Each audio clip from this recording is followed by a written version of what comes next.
আমি কি ভিউয়ার্স বাড়ানোর জন্য কিছু বলেছি? হ্যাঁ, ইয়েস, এবারে বিসিবি রীতিমতো যারা চাটতেন, যারা রীতিমতো বিভিন্ন এক্স প্লেয়ারদের পা চাটতেন, যাদের পা চেটে বিসিবির ডিরেক্টরদেরকে অপমান করতেন, অপদস্থ করতেন, সেই সব চামচা, সেই সব চাটুকারদেরকে লাথি মাইরা বিসিবি থেকে বাইরে করেছে। লাথি মেরা হোগার নিচে 3টা লাথি মেরা নেটওয়ার্কে বাইরে ফেলেছে। বলছে এইসব চাটুকার, তেলবাজ, YouTuber, content creator, Facebook creator, TikToker, এইসব সাফরি যেন বিসিবির ভিতরে না ঢুকতে পারে।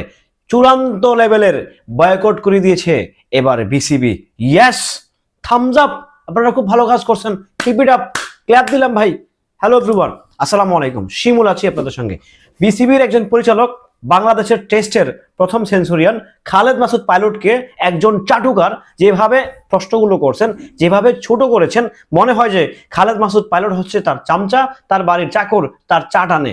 সেই খালেদ মাসুদ পাইলট যেন রীতিমতো ঠান্ডা মাথায় আনসারগুলো দিয়েছে। আর ও পাশ থেকে যে চাটুকার, যে চামচাটা, যে তেলবাসটা, যে দল ক্ষমতা আসবে সে তেলবাস, ওই দলেরও তেলবাস, ওই তারও তেলবাস চাটুকার, সেই চাটুকার হচ্ছে রীতিমতো চাটতে চাটতে চাটতে চাটতে একজন পরিচালকের সাথে কিভাবে কথা বলতে হবে সেই চাটুকার, সেই টিকটকার, সেই কন্টেন্ট ক্রিয়েটার, সেই ভিউ বাণিজ্য ব্যবসায়ী, সে জানতোই না সে কাকে কথা বলতেছে। এবার ভালো হয়েছে না? রীতিমতো একবার এখন ঢুকলেই এদেরকে বিসিবির আশেপাশে দেখলেই হোগায় লাথি মারা হবে। সোজা হিসাব আইন পাশ করে দিয়েছে বিসিবি যে এদেরকে গেটের সামনে পাইলে সিকিউরিটি গার্ডকে নির্দেশনা দেওয়া হচ্ছে, পাইলেই কারেন্ট নিচে থাপড়াবি, পাইলেই কারেন্ট নিচে থাপড়াবি। এদেরকে কারেন্ট নিচে থাপড় দিলে ঠিক হয়ে যাবে। বেটা খাস বেটা ক্রিকেটের বেচ্চা, বেটা ক্রিকেটের কর্মকর্তার সাথে, ক্রিকেটের বসদের সাথে কিভাবে কথা বলতে হবে সেই ম্যানার, সেই বিহেভিয়ার তোরা শিখিস নাই।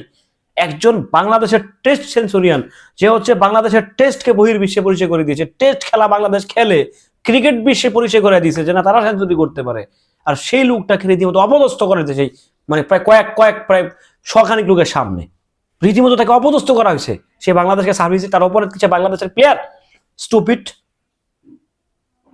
এবার ভালো হয়েছে ভাই, আমি সত্যি চরম লেভেলের খুশি হয়েছি। এই যে আমি চাইছিলাম যে এদেরকে বিসিবি থেকে একদম সারা জীবনের জন্য হোগায় লাথি মেরা বাড়ি খেতে, এর সেম কাজটাই করছে বিসিবি। হোগায় 3টা লাথি মারছে, লাথি মেরা গেছে বাইঞ্চত তো করে তো না রে বিসিবির আশেপাশে না দেখি। This is great, this is really great. দুর্দান্ত একটা সিদ্ধান্ত নিয়েছে বিসিবি, চমৎকার সিদ্ধান্ত নিয়েছে। এই সিদ্ধান্ত নিয়ে দরকার ছিল, এই সিদ্ধান্তটাই দরকার ছিল। আপনারা যাদের নিউজ কভার করে পেট চালাবেন, যাদের নিউজ কভার করে নিজের পেট চালাবেন, নিজের সংসার চালাবেন, আপনি কোন সিরু, কোন জায়গায় লম্বা সিরু সেটা তো দেখাবেন না। আর আপনি যদি লোম সিরু হয়ে যান, আপনি বিসিবিতে কি করেন? আপনি সেফ একজন কন্টেন্ট ক্রিয়েটার, যারা যাচ্ছেন ওখানে, যে জাতীয় গণমাধ্যম ছাড়া সবাই কন্টেন্ট ক্রিয়েটার, সবাই কিন্তু ভিউর জন্যই যাচ্ছে। কোনো হালাই ওখানে যায় না, কোনো হালাই গিয়ে কইতে পারবো না যে আমি ভিউজের লাগে আসেন। এই যে আমি কথা বলতেছি ভিউজের জন্যই বলতেছি, টাকার জন্যই বলতেছি। কোনো হালাই গিয়ে ওখানে বলতো না আমি cricket fan, I am big cricket লাভার। তো তুই ক্রিকেট লাভার, তুই ওখানে ভিডিও করতে গেছিস কেন? তুই এগুলো করে গেছিস, তুই ওখানে কি করিস? তুই বিসিবিতে কি করিস? তুই যদি এগুলো করেই খাস, তুই বিসিবিতে করিস কি? তোর বিসিবিতে কাজ কি? তোর কি বিসিবির কোনো পোস্টে ক্লিনার, কি বলছে সিকিউরিটি গার্ড, তোর কি কোনো মানে তুই কি কোনো পদে আসিস? তোর কি কোনো পদে নিয়োগ রাখছে? No, never ever. কারণ বিসিবি একটা সংস্থা দ্বারা নিয়ন্ত্রিত হচ্ছে। আমি মানে সত্যি কথা ভাই, আমি চরম লেভেলে খুশি হয়েছি যে এদেরকে, এদের মতো পান্ডা, এরা হচ্ছে ওয়ান কাইন্ড অফ পান্ডা। দেখেন আমি মিলা রেখেন, এরা আগামী দিনের পান্ডাই হবে। যেই গভর্নমেন্টের ক্ষমতা আসে এরা আগামী দিনের পান্ডা হবে বিসিবির। মনে রাখেন, বিসিবিটাকে চূড়ান্ত লেভেলে ধ্বংস করতে কিছু ক্রিয়া কন্টেন্ট ক্রিয়েটারই যথেষ্ট, এরা সাংবাদিক না। যারা ক্রিয়া সাংবাদিক, এরা বাংলাদেশের ক্রিকেট নিয়ে অলওয়েজ পজিটিভ কথা বলে, নেগেটিভিটি ছড়ায় না।